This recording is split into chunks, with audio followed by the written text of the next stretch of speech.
নমস্কার বন্ধুরা, রকি কিচেনের তরফ থেকে সকলকে স্বাগত জানাচ্ছি। আবার একটা নতুন রেসিপি আপনাদের মাঝখানে শেয়ার করতে চলেছি, সেটা হচ্ছে ভাত দিয়ে পরোটা। তাহলে চলুন দেখে নেওয়া যাক আজকের রেসিপি। একটা হাঁড়ির মধ্যে কিছুটা পরিমাণে আমি ভাত নিয়েছি।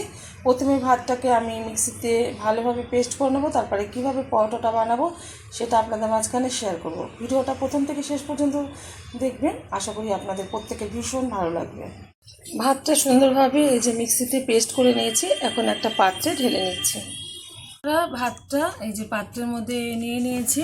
এখন এর মধ্যে যে উপকরণগুলো মেশাবো সেটা দেখিয়ে দিচ্ছি। প্রথমে দিয়ে দিচ্ছি খুব অল্প পরিমাণে একটু চিনি, দিয়ে দিচ্ছি কুচিয়ে রাখা ধনেপাতা, দিয়ে দেবো সিদ্ধ করে রাখা আলু,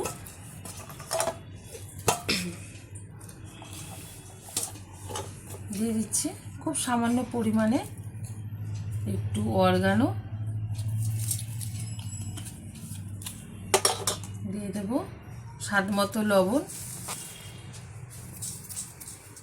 আর দিয়ে দেবো এখানে পরিমাণ মতো ময়দা। আমি এর মধ্যে চিলি ফ্লেক্সটা একটু পরে ব্যবহার করব। এবার সবগুলো উপকরণ আমি সুন্দরভাবে মেখে নেব। তার আগে দিয়ে দিচ্ছি সামান্য পরিমাণে একটু সাদা তেল।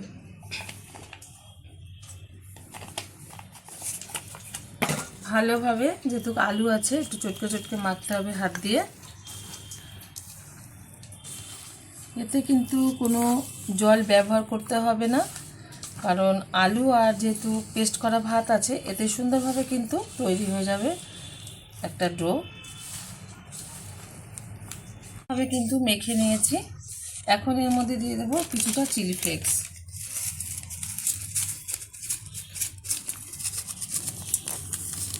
এর থেকে বেশি দেবো না, ভালোভাবে মেখে নিচ্ছি। ভালোভাবে মেখে নেওয়া হয়ে গেছে এই যে। আর এই পরোটাগুলো কিন্তু আমি বেলনিতে বেলবো না, আমি লেচি কেটে দু হাতের তালুর মাঝে আমি চ্যাপটা করে করে করে নেব। আমি একটু দেখিয়ে দিচ্ছি। তাও লেচি কেটে নিলাম, দু হাতের তালুর মাঝে একটু গোল করে, তারপরে কিন্তু এরকম চ্যাপটা করে করে আমি করে নেব পরোটাগুলো শেপ।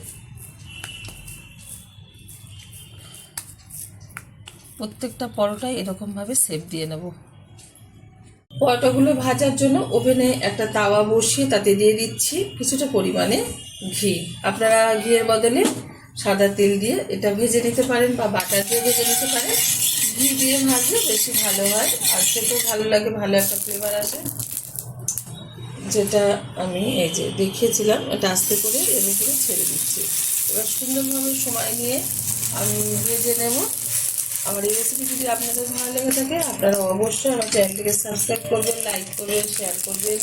আর এরকম নতুন স্টাইলে একবার বানিয়ে খেয়ে দেবেন পরোটা, আশা করি ভীষণ ভালো লাগবে। উল্টে দিচ্ছি আলতো হাতে, আবার একটু উল্টো পিঠে ঘি দিয়ে দিচ্ছি। প্রত্যেকটা কিন্তু এরকমভাবেই আমি ভেজে তুলে নেব।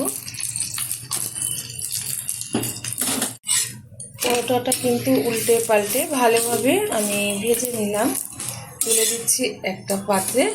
আবারও সেমভাবে তাওয়ার উপরে দিয়ে দিচ্ছি পরোটা, আবারও সেমভাবে উল্টে পাল্টে ভেজে নেব।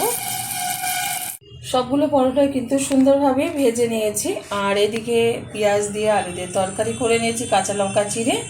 আপনারা কিন্তু অবশ্যই ট্রাই করবেন এরকম একটা ইউনিক রেসিপি। আশা করি আপনাদের প্রত্যেকের ভীষণ ভালো লাগবে। দেখা হবে পরের ভিডিওতে নতুন কোনো রেসিপি নিয়ে। ধন্যবাদ।